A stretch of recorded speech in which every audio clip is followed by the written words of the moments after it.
BEd paper number 5, ठीक है। जैसे कि आज हम लोग जानते हैं पेपर नंबर 5 हमारा चल रहा है। टॉपिक पेपर का नाम है health, physical and yoga education, ठीक है जी। और आज का जो हमारा टॉपिक रहेगा वो रहेगा कम्युनिकेबल डिजीज़ के बारे में, यानी कि संक्रमण रोग कौन से होते हैं, किस तरह से फैलते हैं और होते क्या हैं और किस तरह से हमें इनका उपचार करना चाहिए, ठीक है। जो रोग किसी विशेष परिस्थिति में या किसी विशेष समुदाय में फैल जाते हैं उन्हें हम क्या कहते हैं, संक्रामक रोग या कम्युनिकेबल डिजीज़ बोलते हैं, ठीक है। ये जो रोग होते हैं क्या होते हैं, एजेंट्स के थ्रू, यानी कि किसी उसके वायरस के थ्रू हो गया या कांटेक्ट के थ्रू हो गया, इस तरह से ये रोग एक दूसरे से फैल जाते हैं। क्या होता है इनमें, मनुष्य से मनुष्य में और जानवर से जानवर को और वातावरण में जो होती है हवा, धूल, ये सब होता है, इनसे भी ये जो है एक दूसरे को फैलते हैं। इन्हें छूत की बीमारियां भी बोलते हैं, यानी कि टच करने से भी ये बीमारियां फैल जाती हैं, ठीक है। सामान्यतः क्या होता है, जो बीमार व्यक्ति से स्वस्थ व्यक्ति को प्रभावित करता है। दूसरे शब्दों में हम क्या कह सकते हैं कि इसमें जीवाणु हो गए, कीट हो गए और परजीवी हो गए, वो एक बार जो है किसी व्यक्ति के शरीर में प्रवेश कर जाते हैं, उसके बाद उनकी संख्या जो है वो बढ़नी शुरू हो जाती है। इन जीवाणुओं को बीमारी पैदा करने वाले एजेंट कहा जाता है। ये जो डिजीज़ होती है, कम्युनिकेबल जो हमारी डिजीज़ होती है, उनमें क्या होता है, वायरस होता है, बॉडी के अंदर चले जाते हैं, उसके बाद उनकी जो संख्या है वो कॉन्टीन्यूसली बढ़ती रहती है और व्यक्ति जो है इफेक्टेड उससे हो जाता है, ठीक है। जीवाणु उसी तरह वातावरण में जीवित रहते हैं और संचार करते हैं, उनके लिए भी उनका अस्तित्व उतना ही सुविधाजनक हो जाता है।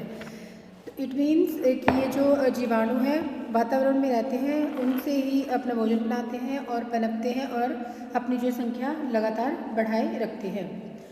Now each infection disease is caused by the destructive types of germs and virus which is too small, जो कि बहुत स्मॉल होते हैं और हमें इतनी नंगी आंखों से दिखाई नहीं देते, but we can see with the help of power microscopes, इनको हम देख सकते हैं वेरी इजीली, ठीक है। अब है meaning of communicable disease. Meaning of communicable disease क्या है, इनको हमने दो भागों में बांटा है, कॉन्टेजियस डिजीज़ और दूसरा infectious disease. Contagious when the infection is transmitted by the direct contact with the infected person और ऑब्जेक्ट। जब हम किसी को टच कर रहे हैं या कॉन्टैक्ट में डायरेक्ट आ रहे हैं तो जो बीमारी फैलती है उसे हम कंटेजियस बोलते हैं। इन्फेक्शन डिजीज़ कौन सी हो गई, when infection is transmitted through the pollution हो गया of some media like food हो गया, वाटर हो गया और क्या हो गया हमारा एयर हो गया। जब इन चीज़ों के कांटेक्ट में आने से हमें इन्फेक्शन हो जाता है या हमारे अंदर वायरस प्रवेश कर चला जाता है तो उसे हम इन्फेक्शियस डिजीज़ बोलते हैं। Contagious and infection disease have few things common होते हैं, इनके अंदर फ्यू थिंग्स कॉमन है। Both signify the existence of some effective material which is transmitted from one person to the another person, जो कि एक व्यक्ति से दूसरे व्यक्ति के अंदर चले जाते हैं, ठीक है। उसके बाद कहते हैं find a suitable soil in the latter and start increasing, उनको सुटेबल जगह मिल जाती है, इंक्रीज होना शुरू हो जाते हैं, and produce and specified disease, और क्या करते हैं, स्पेसिफाइड डिजीज़ को, बीमारियों को प्रोड्यूस करना शुरू कर देते हैं, ठीक है जी। अब इनका कारण क्या है, क्या कारण होते हैं, अब ये है types of germs and virus. अब ये जितने भी हमारे डिजीज़ हैं उनका कुछ ना कुछ कारण होता है, इनको कौन बढ़ाता है, डिफरेंट टाइप्स के जर्म्स होते हैं और वायरस होते हैं।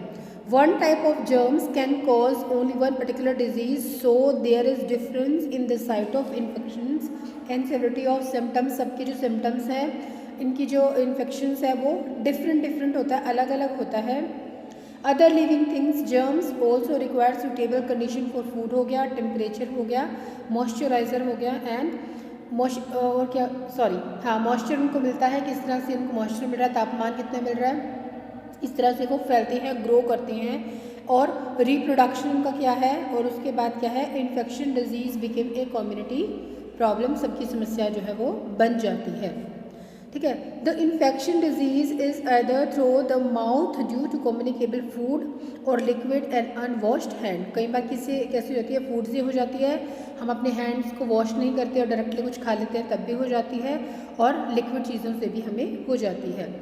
उसके बाद वो बात कर रहे हैं कहते हैं कुछ जो इन्फेक्टेड पीपल्स हो गए हैं उनसे हमने हैंड शेक कर लिए तब भी हो गया, बॉडी को टच हो गए तब भी हो गया, ठीक है, माउथ कॉन्टैक्ट आ गया तब भी प्रॉब्लम्स ये वाली हो जाती हैं। और जो इनडायरेक्ट कॉन्टैक्ट है वो हो गया एयर हो गया, वाटर हो गया, फूड हो गया और इन्फेक्टेड इन्वायरमेंट हो गया और हमारा सराउंडिंग जो है वो इन्वायरमेंट हो गया, ठीक है जी। उसके बाद बात करते हैं mode of transmission of communicable disease. Mode किस तरह का इनका मोड है, किस तरह से हमें दिखाई देते हैं। डिफरेंट टाइप्स के होते हैं ये जो कम्युनिकेबल डिजीज़ है।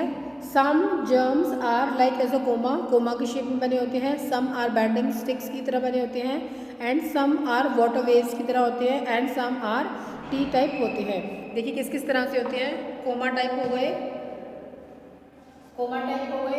वेज टाइप हो गए, ठीक है, बैंडिंग स्टिक्स टाइप हो गए, ये हो गए, या फिर दूसरा कौन सा हो गया हमारा टी टाइप्स हो गए।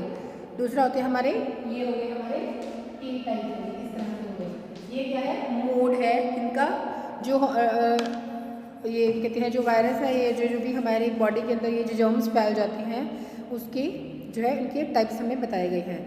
अब है there are several route by the germs which is entering in the human body and they are generally spread in one and more by the following different ways. अब इनको ये जो है अलग अलग मोड से भी हमारी बॉडी के अंदर जो है फैल जाते हैं। Number 1 droplet infection. सपोज किसी को छींक आ गई, किसी कोल्ड है उसको छींक आ गई, जो ड्रॉपलेट दूसरों के ऊपर गिरेंगी या जिस भी सरफेस पर गिरेंगी वहाँ पर क्या होगा, दूसरा जो भी इसको टच करेगा वो उससे इफेक्टेड हो जाएगा। तो this is to say the minutes droplet carrying the germs which is the cough and sneezed into the air and the patient suffering from disease. These droplets can be projected into the air and up to the 10 feet, और जो है काफ़ी देर तक ये droplets जो है environment के अंदर रहती हैं। और जो है respiratory trans infection and many of the common infection disease of childhood such as measles, ठीक हो गया, इन्फ्लुएंजा हो गया और कफ हो गया। जो छोटे बच्चे होते हैं, अभी ये खांसी हो गया, ज़ुकाम हो गया, ये सारी की सारी जो बीमारियां हैं ये कहाँ से, इन्वायरमेंट के थ्रू, इन्वायरमेंट में किसी ने अगर स्नीज किया तो उससे भी फैल जाती है।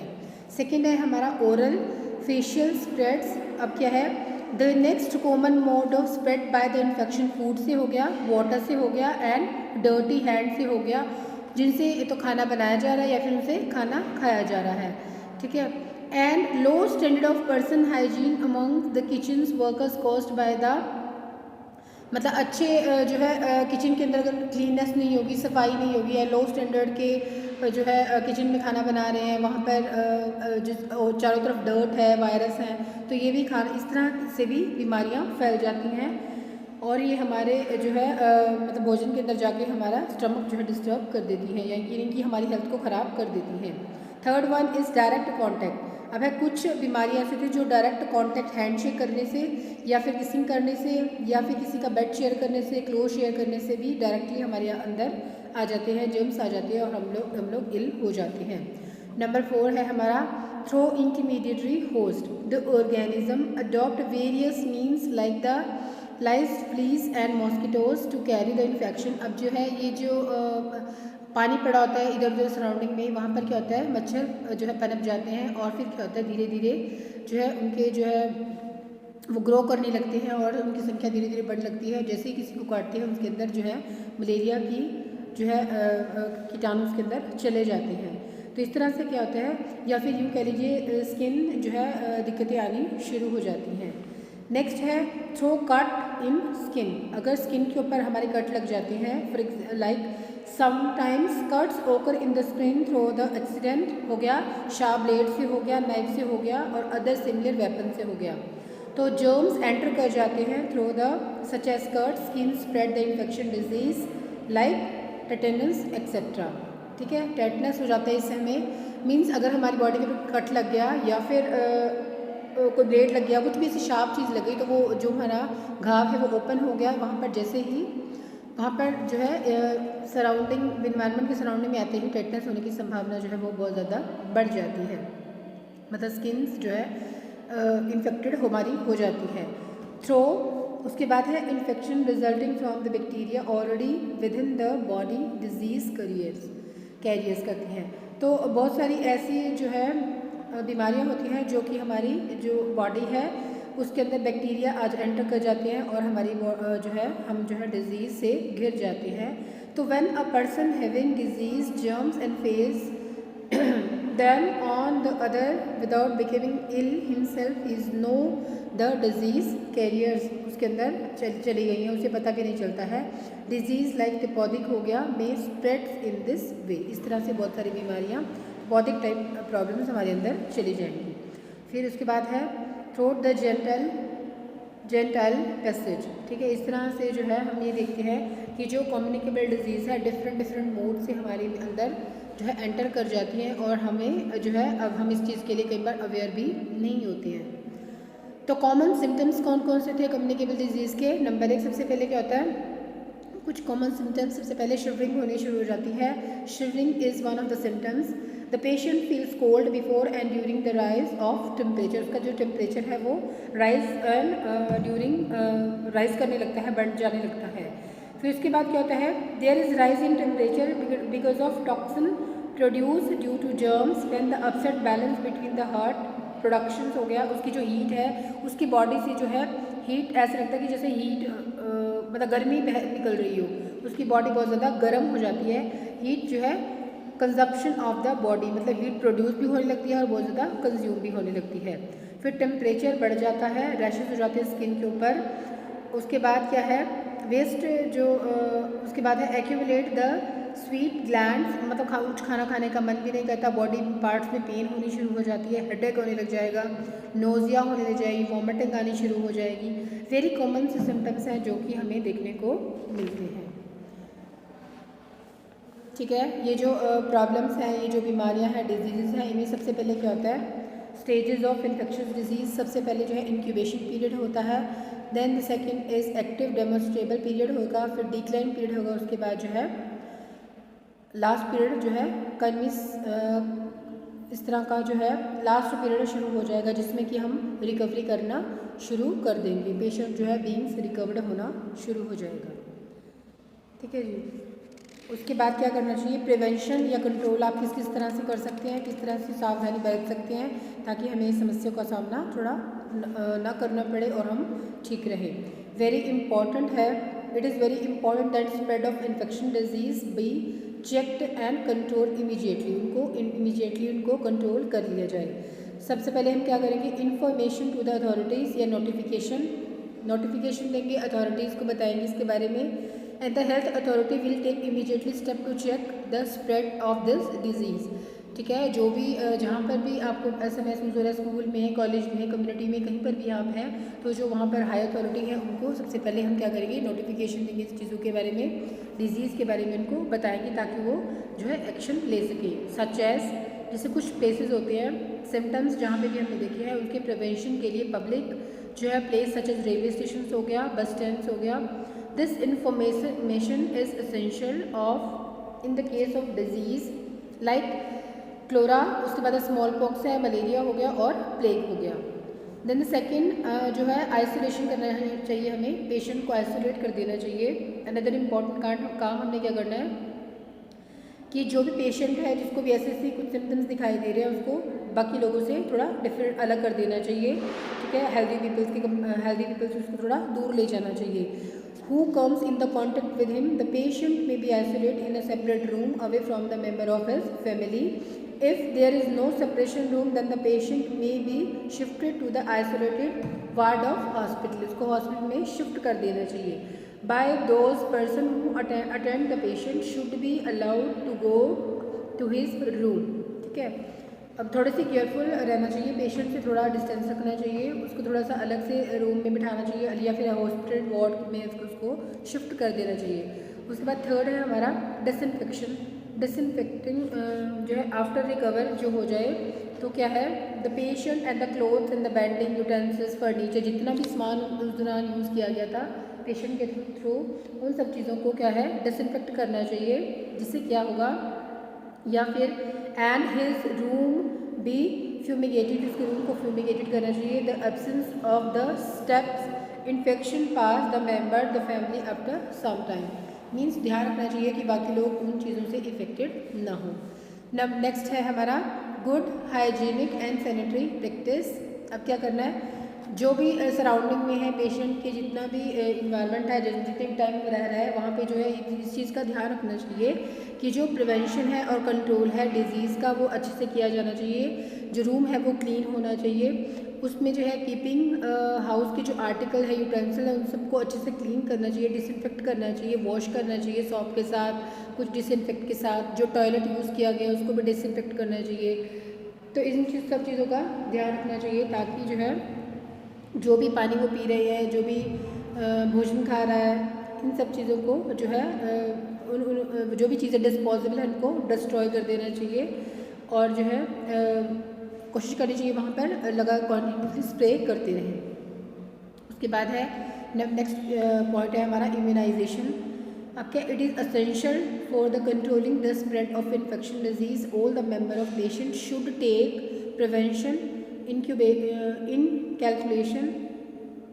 ठीक है, in the case of epidemic the mass immunisation is must, but actual treatment of infection disease, drugs and antibiotics are available. ठीक है, क्या करना चाहिए कि जो भी पेशेंट है ध्यान रखना चाहिए कि उसकी इम्यूनिटी स्ट्रॉन्ग रहे, कि उसको इस तरह की जो मेडिसिन जो भी उसको प्रोवाइड की जा रही हैं, ठीक है, जिस एरिया में वो रह रहा है उसको नीट एंड क्लीन करना चाहिए, एंटीबायोटिक उसको देनी चाहिए, डॉक्टर की तरफ से जो प्रिस्क्रिप्शन दिया गया है, जो भी उसको डाइट बताई गई है उसको फॉलो करना चाहिए ताकि जो है अच्छे से ट्रीटमेंट जो है वो किया जा सके।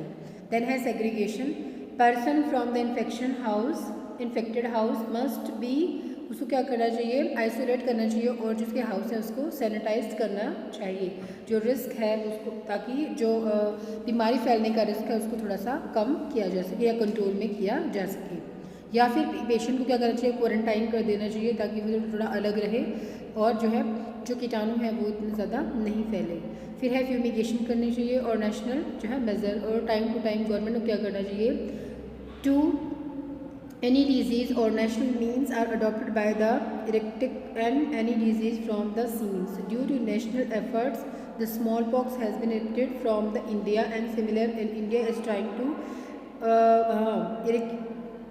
eradicated from the polio and by the declaring the polio free India. अब क्या है, जैसे पोलियो है, पोलियो की ड्रॉप जो है भारत में टाइम टू टाइम पिलाई जाती है ताकि भारत को पोलियो फ्री किया जा सके। इस तरह से जो है फ्यूमिगेशन करनी चाहिए। ठीक है, पेशेंट को आइसोलेट कर देना चाहिए, इन चीज़ों का खासकर ध्यान रखा जाना चाहिए ताकि छोटे बच्चों को ऐसे पेशेंट से दूर रखना चाहिए क्योंकि बच्चों के अंदर बीमारी फैलने की संभावना बहुत ज़्यादा जल्दी होती है और बहुत ज़्यादा बढ़ जाती है। अब है डिफरेंट टाइप की डिजीज़ है। नंबर 1 जैसे इसके बारे में जानते हैं, नंबर 1 स्मॉल पॉक्स है। स्मॉल पॉक्स क्या होती है, इंडिया है, it is known as serious infectional disease है। ठीक है, बच्चों को होती है, जो कि ग्रो करने वाले बच्चे होते हैं उन्हें होती है। तो जो बच्चों को मेनली इसमें क्या होता है, ठंड लगती है स्टार्टिंग में, उसके बाद जो है उनके जो है फेस बिकम रेड होना उनका शुरू हो जाती है, बॉडी पर लिम्स पर उनको सीवियर पेन होना शुरू हो जाता है और जो है उनको जो है 3 या 4 दिन के लिए जो है थोड़ा अलग कर लेना चाहिए उन बच्चों को और जो है ईचिंग की प्रॉब्लम उनको शुरू हो जाती है। ट्रीटमेंट कैसे करते हैं, keep the patient in dark room में रखना चाहिए उसको, keep the patient warm in bed, उसका जो है टेम्परेचर चेक करते रहना चाहिए। उसका कभी जो है हाई हो जाता है, कभी कोल्ड हो जाएगा उसको, कभी उसको खांसी हो जाएगी, तो उसको लिक्विड डाइट देनी चाहिए और जो है उसके जो बाउल्स है जिसमें भी खाना उसको खिलाया जा रहा है शुड भी क्लीन होने चाहिए। ठीक है, फिर उसके बाद बात करते हैं मिसल्स की, खसरे की बात करते हैं। तो ये भी बच्चों को होता है, इसमें भी क्या है, the disease is caused by some ultra microbes viruses की वजह से होता है। ठीक है, सिम्टम्स कुछ दिन के लिए रहता है, बच्चे का टेम्परेचर जो है वो डाउन हो जाता है, पेशेंट जो है उसके जो है स्किन पर जो है इचिंग होनी शुरू हो जाती है, हेयर जो है उसको फोरहेड में first the forehead below the hair and then appear all the body. अच्छा, इस तरह से उसके जो है बाल दिखाई देते हैं। Patches are generally red in colour, patches दिखाई देते हैं, रेड कलर के हो जाते हैं वो, तो प्रॉपर इसको वैक्सीनेशन देनी चाहिए, आइसोलेट कर लेना चाहिए और जो है protect the patient from bright light, ज़्यादा लाइट इसको नहीं ले जाना चाहिए। प्रिकॉशंस क्या क्या होंगे, इंजेक्शन लगवाए जाने चाहिए, इसलिए गवर्नमेंट जो है इंजेक्शन प्रोवाइड करती है, फ्री इंजेक्शन जो है लगवाए जाते हैं हॉस्पिटल्स के अंदर, डिस्पेंसरीज़ के अंदर, तो बच्चों को इंजेक्शन टाइम टू टाइम लगवाते रहना चाहिए। ठीक है, स्कूल नहीं इनको भेजना चाहिए और information the health officer of the area, बताया जाना चाहिए हेल्थ ऑफिसर को। डाइट, जैसे डॉक्टर ने बोली उसके अकॉर्डिंग उनको डाइट दी जानी चाहिए। ठीक है जी। इस तरह जो है इन्फ्लुएंजा है वो भी एक डिज़ीज़ है जो कि कम्युनिकेबल डिज़ीज़ है। तो इन सब चीज़ों के बारे में, चाहे मलेरिया है, ठीक है, क्लोरिया है, मलेरिया हो गया, फिर है टाइफॉइडिक हो गया, डिफरेंट जो है डिजीज़ हैं। देन है टाइप ऑफ प्लेग्स हो गया, प्लेग्स के बारे में है। तो इस तरह से जो है बहुत सारी जो है प्रॉब्लम्स हैं जो टाइम टू टाइम जो है डिजीज़ हैं जो बच्चों को घेर लेती हैं, जिससे क्या है बच्चे बहुत जल्दी इफेक्टेड हो जाती हैं। थोड़ा सा मलेरिया के बारे में जान लेते हैं। Malaria is very common disease है which is spread by the bite of female mosquito, जो मच्छर के काटने से होती है।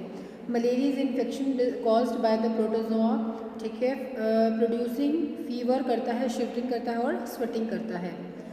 तो ये एक मतलब हम जानते हैं। तो मलेरिया जो है स्प्रेड बहुत जल्दी से फैल जाता है, और जो सिक पर्सनस होता है या फीमेल मॉस्किटो होती है वो बाइट करने से ह्यूमन बीइंग जो है एट द सनसेट या किसी भी टाइम काट जाती हैं, सनसेट हो, नाइट हो, रात में कभी भी। तो ये जर्म है धीरे धीरे बॉडी के अंदर इनका मल्टीप्लिकेशन होना शुरू हो जाता है, जिससे कि जो है जो पर्सन है वो इनसे इफेक्टेड हो जाता है। अब क्या है, malaria is caused by the protozoan Plasmodium, ठीक है, विच इज़ थ्री टाइप्स का होता है ये। और क्या सिम्टम्स होते हैं इसमें, हाई टेम्परेचर हो जाता है, हेडेक होता है, कोल्ड होता है, शिवरिंग होती है, एक्सेसिव उसके अंदर वीकनेस हो जाती है, और जो रेस्पिरेटरी सिस्टम है उसका डिस्टर्ब हो जाता है।